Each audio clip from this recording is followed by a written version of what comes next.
All right, another day, another costly change order for the Southwest Light Rail project. The problem's growing. The nation's top transit official also came to town. Political reporter Theo Keith has been investigating for weeks now this very subject. Theo, seems like a simple question, and the question is, when's the line going to open?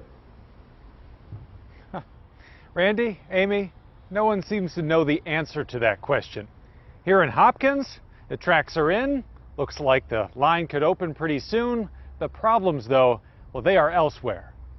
Yeah, hi, I'm Maria Fernandez. The nation's top transit official was in Minneapolis this week, offering a vote of confidence for the $2.2 billion Southwest Light Rail project. I am very comfortable with the work that the Metro Transit and Met Council are doing. The biggest public works effort in state history is over budget, behind schedule, and may need more federal money. Since March, there have been 7 multi-million-dollar change orders. The most recent got approved just Wednesday. $30 million for a stronger retaining wall in the Kenilworth corridor of Minneapolis, where crews are building a half-mile-long tunnel.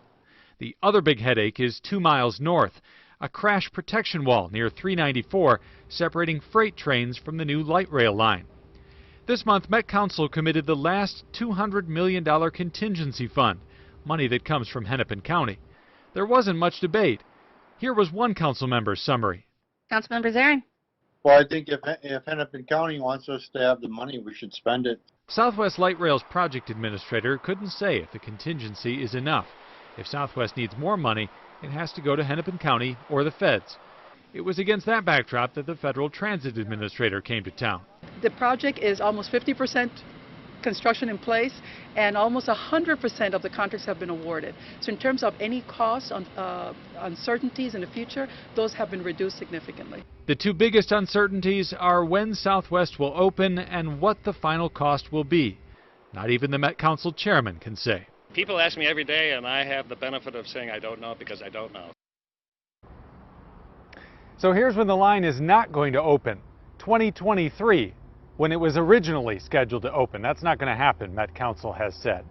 The council is undertaking a review of the project timeline and the costs to come up with a better estimate. They say that should be done by the end of the year. We're live in Hopkins. Theo Keith, Fox 9. All right, Theo,